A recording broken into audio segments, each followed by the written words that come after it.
समीचीन विकल्पों का सम्यक समाधान। सुनिए परम पूज्य श्रमण श्री सुप्रभ सागर जी महाराज के मुखारबिंद से YouTube चैनल सुप्रभ उवाच पर शुभाशीष परम पूज्य श्रमणाचार्य 108 श्री विशुद्ध सागर जी महाराज। सानिध्य श्रमण सुप्रभ सागर जी महाराज, श्रमण प्रणत सागर जी महाराज। पुण्य आर्जक श्रीमती मधुबाला सुरेश चंद जी पाटोदी, बेटी दामाद श्रीमती विनीता अर्पित जी पहाड़िया मंडीदीप, बेटे बहू मोहित अंकिता पाटोदी, रोहित मुस्कान पाटोदी, अभी नैवेद्य जीने भव्य एवं समस्त पाटोदी परिवार, जैन बर्तन भंडार छिंदवाड़ा।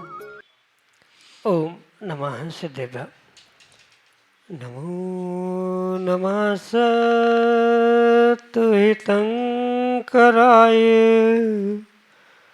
वीराय भव्याम्बुजभास्कराय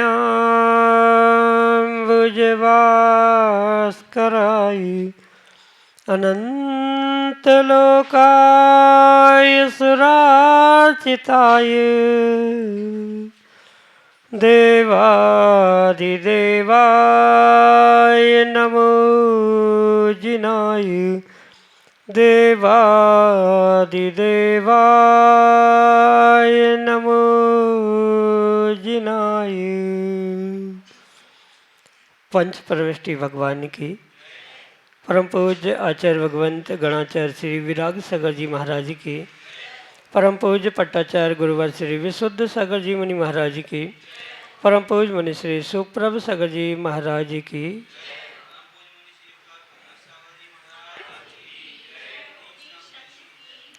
संसार में अनेक जीव प्रति समय प्रतिपल जन्म लेते हैं विकल्पों के साथ, और विकल्पों के साथ ही अपना जीवन पूर्ण करके वह मृत्यु को प्राप्त हो जाते हैं। लेकिन बिरले वे जीव होते हैं जो अपने जन्म को सार्थक करते हुए अपने जीवन को भी सार्थक कर लेते हैं। और ऐसे महान जीवों के माध्यम से हम भी अपने मन के विकल्पों को समीचीनता के साथ उसका सम्यक रूप से समाधान किसी निर्ग्रंथ गुरु से प्राप्त करते हुए अपने जीवन का कल्याण कर सकते हैं। परम पूज्य आचार्य भगवंत गुरुवर विशुद्ध सागर जी महाराज के मंगल सभा से परम पूज्य मुनि श्री सुप्रभ सागर जी महाराज द्वारा आत्मकल्याण की अनूठी विधा समीचीन विकल्पों का सम्यक समाधान आप सबके बीच में प्रदान की गई है। तो आप भी अपना समीचीन विकल्प भेजें और परम पूज्य मुनि श्री से उसका सम्यक समाधान प्राप्त करते हुए अपने मन को निर्विकल्प बनाने का पुरुषार्थ करें। प्रारंभ करते हैं आज का सम्यक समाधान। और आज के पहले विकल्प के लिए ललितपुर उत्तर प्रदेश से अक्षत मोदी महाराज के चरणों में बारंबार नमोस्तु निवेदित करते हुए अपना समीचीन प्रश्न रख रहे हैं कि महाराज श्री अंतर्जल्प विचार और मन के विचारों में क्या अंतर है। मन के विचार तो संगी अर्थात मन वाले जीवों के ही आते हैं, लेकिन अंतर्जल तो एकेंद्रीय आदि सभी जीवों के आते हैं। तो इन दोनों विचारों में क्या अंतर है, हमारे समीचीन विकल्प का सम्यक समाधान करने की कृपा करें। नमोस्तु महाराज जी, नमोस्तु। ओम नमः सिद्धम। परम पूज्य आचार्य भगवान गुरुवर विशुद्ध सागर जी महाराज की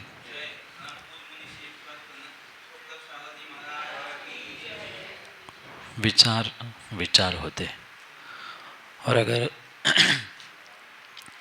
आगम के परिप्रेक्ष्य में विचार की परिभाषा हम समझें तो मन के द्वारा जो परिणाम भावनाएं उत्पन्न हो रही है उसे ही विचार कहा जाता है। जिसके पास मन नहीं है, यूँ देखा जाए तो उसके पास कोई विचार नहीं है, भाव नहीं है, परिणाम नहीं, पर फिर भी जो उसे कर्म का आश्रव हो रहा है वह कर्म का आश्रव यानी कि एकेंद्रीय से लेकर असंगी पंचेंद्रीय जीव तक जो कर्मबंध की व्यवस्था है, वहाँ 3 योगों में से मन योग नहीं है, पर फिर भी जैसी अनुकूलता मतलब 2 इंद्रिय से वचन योग और उसके पूर्व काय योग, ऐसे योगों से कर्माश्रव होने पर भी जो अन्य अंतरंग परिणति रूप जो परिणाम कहे जा सकते हैं, जिसे सामान्य भाषा में समझाने के लिए अंतर्जल्प विचार कहा जा रहा है, ये मात्र समझने के लिए प्राप्त होने वाले शब्द है। विचार मन से ही उत्पन्न होते हैं। जिसके पास मन नहीं है वह विचार, भाव, परिणाम आदि नहीं कर पाता। पर फिर भी जो उसके जीव के यानी एकेंद्रिय से लेके असंगी पंचेंद्रिय तक जो 4 संज्ञाएं होती है, आहार संज्ञा, भय संज्ञा, मैथुन संज्ञा और परिग्रह संज्ञा, इन 4 संज्ञाओं के साथ साथ जो 4 कषायों का परिणमन है, चाहे वह अनंतानुबंधी हो या अन्य किसी प्रकार से, पर ये सभी जो कषाय और संज्ञाओं के माध्यम से जो जीव का अंतरंग में परिणमन हो रहा है उसे अंतर्जल्प विचार के रूप में कहा जा सकता है। क्योंकि ऐसा कोई प्रमाण मेरे अभी तक पढ़ने में नहीं आया है कि जहाँ दिगंबर आचार्य भगवंतों ने अंतर्जल्प विचार ऐसा शब्द प्रदान किया हो। विचार मन के माध्यम से ही होते हैं, पर इसे व्यवहारिक भाषा में या समझने की अपेक्षा से अगर संज्ञा कषायों के परिणामों को कोई अंतर्जल्प विचार कह रहा है तो ये मात्र अंतर्जल्प विचार उन कषाय और 4 संज्ञाओं के परिणाम या भावों के रूप में ही स्वीकार किया जा सकता है। मन के अभाव में यूँ देखा जाए तो कोई विचार नहीं होते, मात्र संज्ञा कषाय के परिणामों को अंतर्जल्प, क्योंकि अंतरंग में ही होने वाले हैं इसलिए उसे अंतर्जल्प, जल्प यानी जो उद्यम चल रहा है, अंतर में उद्यम जो उपयोग चल रहा है संज्ञा और कषायों के माध्यम से उसे अंतर्जल्प विचार कहा जा सकता है। यही आपके लिए सम्यक समाधान। प्रतिष्ठाचार्य पंडित मुकेश शास्त्री विनम्र, गुरुग्राम हरियाणा से अगले समीचीन विकल्प के लिए। नमोस्तु भगवान, नमोस्तु भगवान, नमोस्तु भगवान। हे गुरुदेव, वर्तमान समय में हम देखते हैं हमारे मुनिराजों की चर्या वही है जो चतुर्थ काल में थी। मुनिराजों के दोष नाम मात्र के होते हैं, अर्थात इरियापथ आदि में जो भी दोष होते हैं वो अपने दोषों के लिए प्रतिक्रमण, प्रायश्चित आदि करते हैं।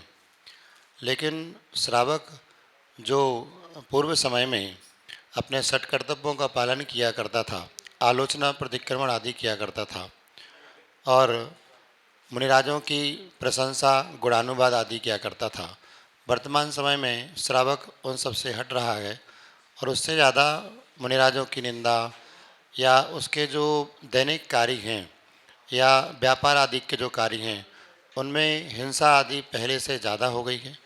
लेकिन उसके बावजूद श्रावक प्रतिक्रमण आदि बहुत कम मात्रा में, न्यून मात्रा में करता है। व्हाट्सएप आदि के माध्यम से भी बहुत सारे जो मैसेज फॉरवर्ड किए जाते हैं उसमें भी दूसरों की निंदा आदि करता है।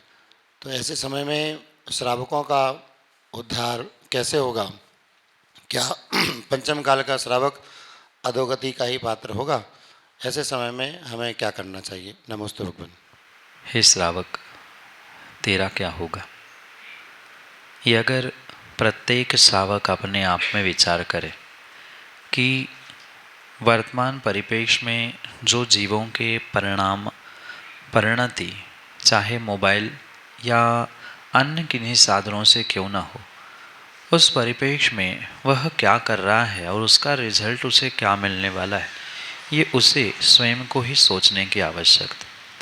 ये बिल्कुल सत्य है कि जो साधु भगवंत है, निर्ग्रंथ गुरु है, आरिकम आदि है, वे तो दिन में 2-2, 3-3 बार प्रतिक्रमण करते हैं। अन्य भी प्रकार की तपस्या, प्रायश्चित, स्वाध्याय, विनय आदि अनेक माध्यमों से वे प्रतिदिन अपने कर्मों की निर्जरा भी प्राप्त करते। पर जितने अंशों में आज श्रावक किसी की निंदा बुराई करते हुए व्हाट्सएप, फेसबुक, इंस्टा या अन्य भी ऐसे डिस्ट्रक्शन के साधनों का प्रयोग करते हुए जो भी कर्मबंध कर रहा है, उनके लिए भी कहीं न कहीं ये प्रायश्चित, प्रतिक्रमण जैसे ही तपस्याओं को उन्हें प्राप्त करना होगा। अन्य किसी भी प्रकार से वे कर्म निर्जरा को प्राप्त होने वाले नहीं, क्योंकि आचार्य भगवंतों ने सभी के लिए कर्म निर्जरा के लिए तप ही एकमात्र साधन कहा है। तपसा निर्जरा च, तप से ही निर्जरा और संवर दोनों होते हैं, ऐसा स्पष्ट कहा। ये मात्र मुनिराजों के लिए नहीं कहा है, अपितु श्रावकों के लिए भी कहा है। तो जो अंतरंग बहिरंग तप कहे हैं 6 और 6 यानी कुल 12 प्रकार के, तो शक्ति के अनुसार उन तपों को प्राप्त करने वाला ही श्रावक कहीं न कहीं तीव्र पाप कर्म के उदय से बच सकता है। नहीं तो आज जो ये देखने में आ रहा है समाज में, देश में विडंबनात्मक कार्य, कहीं न कहीं यही हमारी समाज की संख्या, समाज की प्रतिष्ठा, समाज की योग्यता को कम करने के लिए निमित्त बन रहा है। जो आज श्रावक आपस में ही लड़ रहे हैं, एक दूसरे की बुराई कटाक्ष करते हुए दुनिया भर में अपने ही धर्म की हंसी कर रहे हैं, वो ये बात नहीं समझ पा रहे हैं कि धर्म धर्मात्मा की हंसी करते हुए किसी की गलती को मोबाइल, टीवी या अखबारों के माध्यम से उछालने से किसी दूसरे का, धर्मात्मा का घाटा नहीं हो रहा है, अपितु हमारे जिन शासन धर्म का घाटा हो रहा है। स्वयं का तो कर्मबंध, पापाश्रव आदि रूप नुकसान है ही है, उसमें कोई शंका नहीं है। पर जो आज धर्मात्मा की जो खुलेआम धज्जियां उड़ रही है, इसके पीछे का कारण कहीं न कहीं आज का नासमझ श्रावक ही है, जो दुनिया को दिखाने के लिए तो श्रावक बन रहा है, पर हकीकत में श्रावक क्या है, धर्मात्मा क्या है, सम्यक दृष्टि क्या है, इसका बोध ना होने के कारण से ही कहीं न कहीं एक दूसरे पर टीका टिप्पणी, निंदा, बुराई आदि बहुत सारे कार्य कर रहा है। आचार्य भगवंतों ने कहा है कि जो श्रावक, साधु या कोई भी व्यक्ति क्यों ना हो, जो दूसरों की बुराई करता है, निंदा करता है, वह नियम से नीच गोत्र को प्राप्त होता है।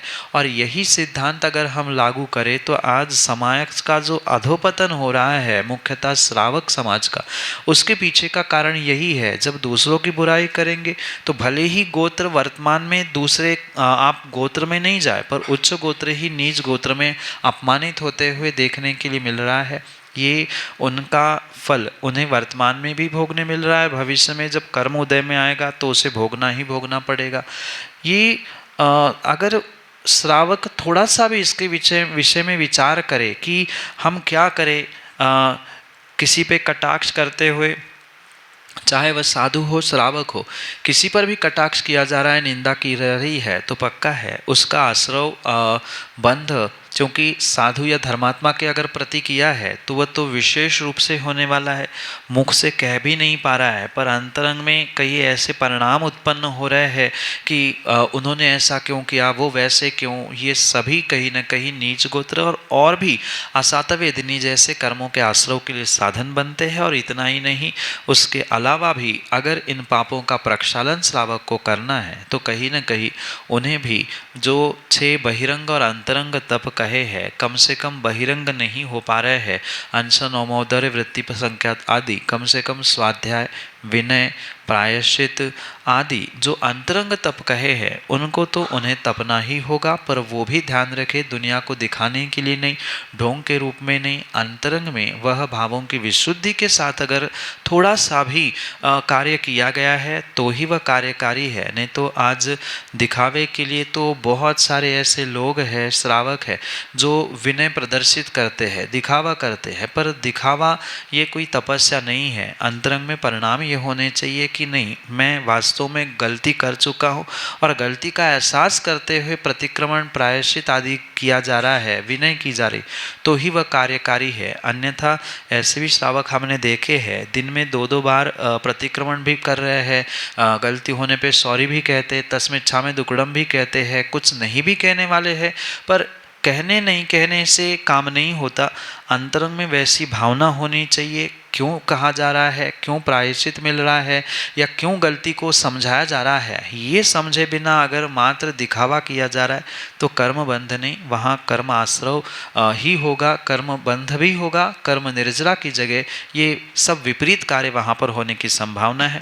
इसलिए ये श्रावकों को वर्तमान में समझना होगा कि जब साधु संत अपने कर्मों के निर्जरा गलती ना करने पर भी तस्मिच्छामि दुक्कड़म करते हुए कहते हैं, फिर आप तो श्रावक है, आपको गुरु चरणों में पहुंचते हुए जब गलती का एहसास कराया जा रहा है या नहीं भी हो रहा है, स्वयं से भी हुआ है, तो आपको तो अंतरंग परिणामों से ही तस्मिच्छा में दुक्कडम यानी गलती को गलती मानते हुए उसके लिए प्रायश्चित प्रतिक्रमण के माध्यम से कर्मों की निर्जला करने का प्रयास करना होगा।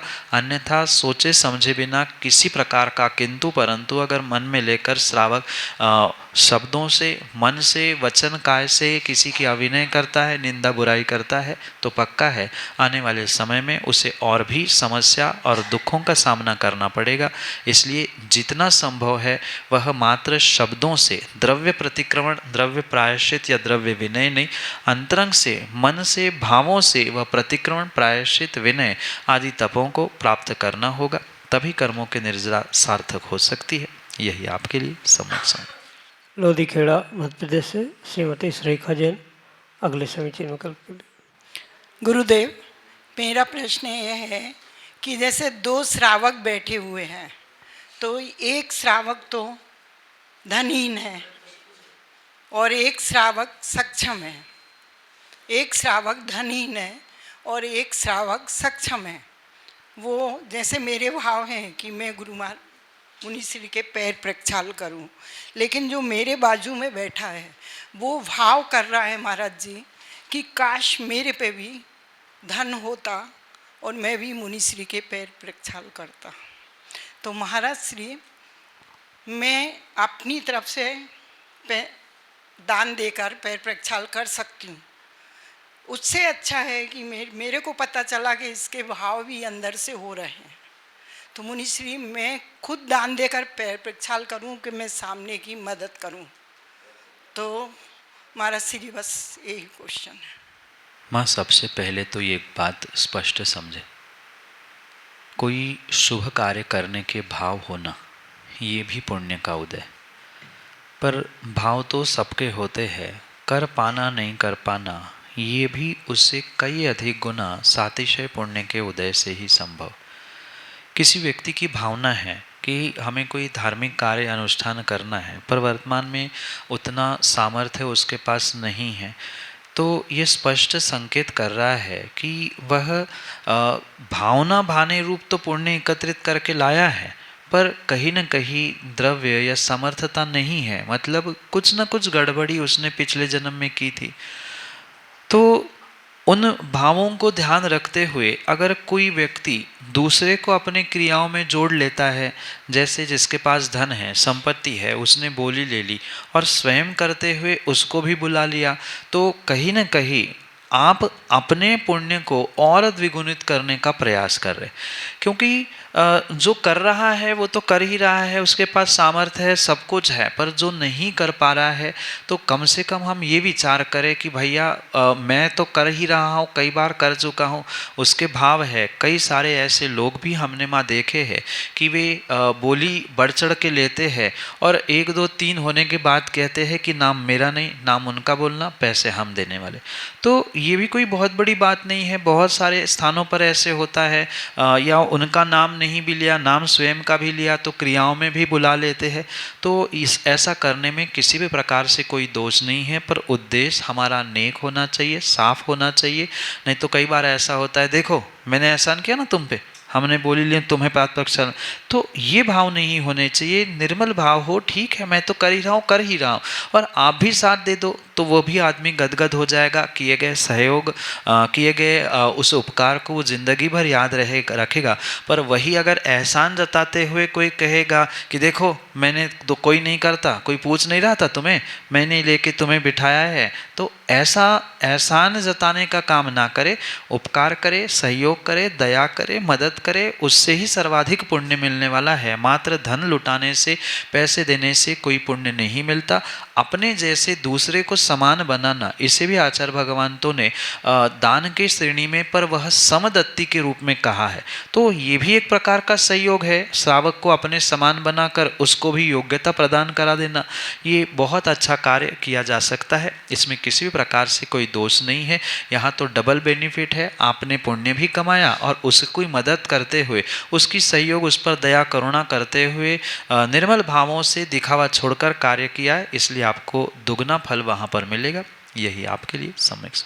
श्रीमती सुनीता जैन लोधीखेड़ा मध्य प्रदेश से अगले समीचीन विकल्प के लिए। नमोस्तु गुरुदेव, नमोस्तु नमोस्तु।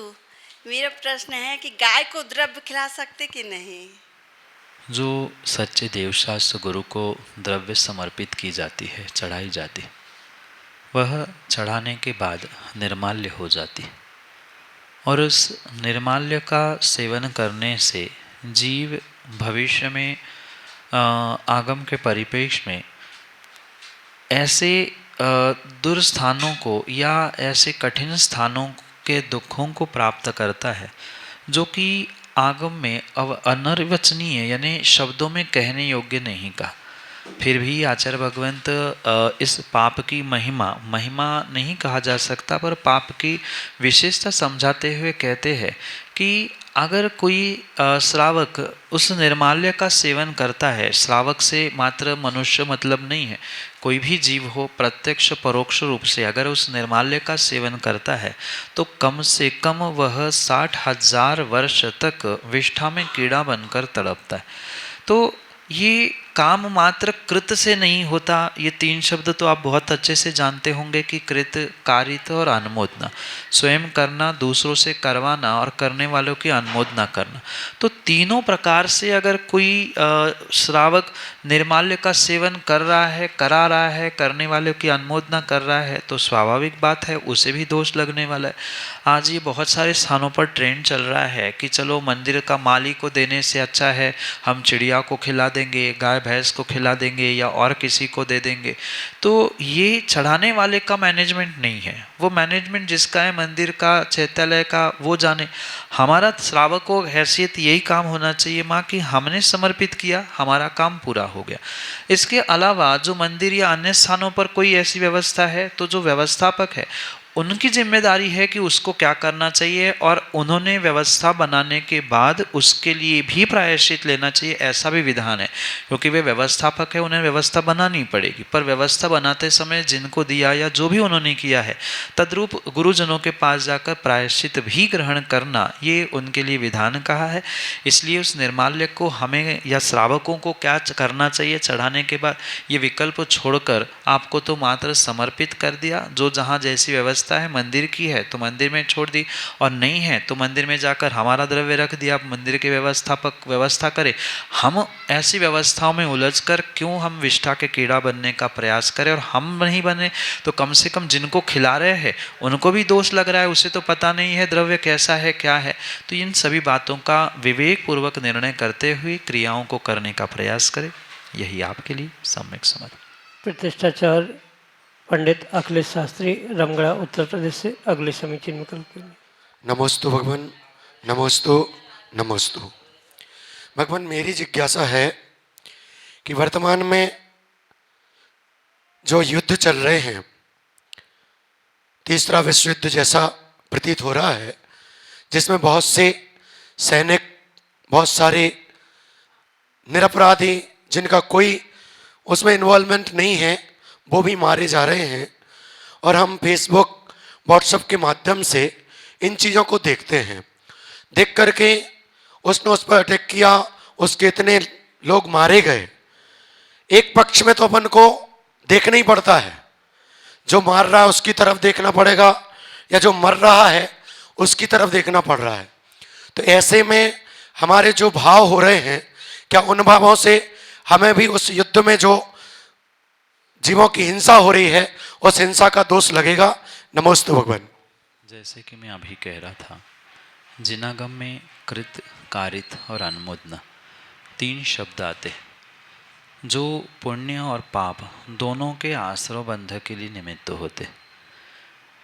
चाहे पुण्य कार्य हो चाहे पाप कार्य हो, उस कार्य को स्वयं करना, दूसरों से करवाना या अनुमोदना करना, ये उतने ही पुण्य पाप को देने वाले होते हैं जितने कि स्वयं करने रूप।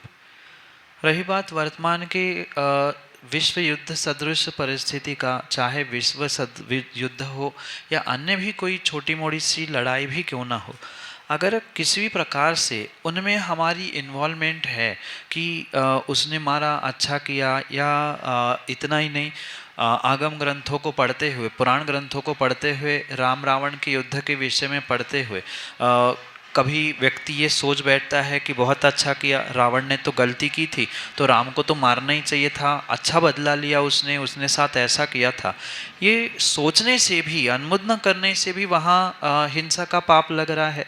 जो लड़ रहा है उनका विषय वो जाने, किसकी गलती, कौन सही कौन गलत, ये उनका व्यक्तिगत विषय हो सकता है, पर किसी भी प्रकार से उस युद्ध के पक्ष प्रतिपक्ष उनमें आपकी इन्वॉल्वमेंट है या आपके भाव हो रहा है कि चलो इनका पक्ष लो, नहीं कुछ समय बाद लगता है कि इनका लो, क्यों मर रहा है, या किसी भी प्रकार से अगर आपकी उसमें अनुमोदना भी हो रही है तो पक्का है हिंसा का युद्ध का दोष आपको लगने की बिल्कुल संभावना है। क्योंकि भावों की परिणति कैसी है, भाव क्या है, ये व्यक्ति स्वयं जान सकता है कि स्वयं भगवान जान सकते हैं। क्या होगा एग्जैक्टली ये सामान्य रूप से परोक्ष रूप से नहीं बताया जा सकता, पर ये पक्का है कि कृतकारित अनुमोदना से ऐसे हिंसा कार्यों का अगर किसी भी प्रकार से मोबाइल या साक्षात रूप से अटैचमेंट है, इन्वॉल्वमेंट है, तो वहाँ आपको दोष लगना ही लगना है। इसका मतलब ये नहीं है कि जो उसे सुन रहा है, देख रहा है, मुनिराज भी ऐसे युद्धों के समाचार सुनते हैं, पर कभी ये नहीं सोचते हैं कि वो सही है कि वो गलत है, उसको ऐसा ही करना चाहिए था, हम उसके साथ दे कि क्या करें।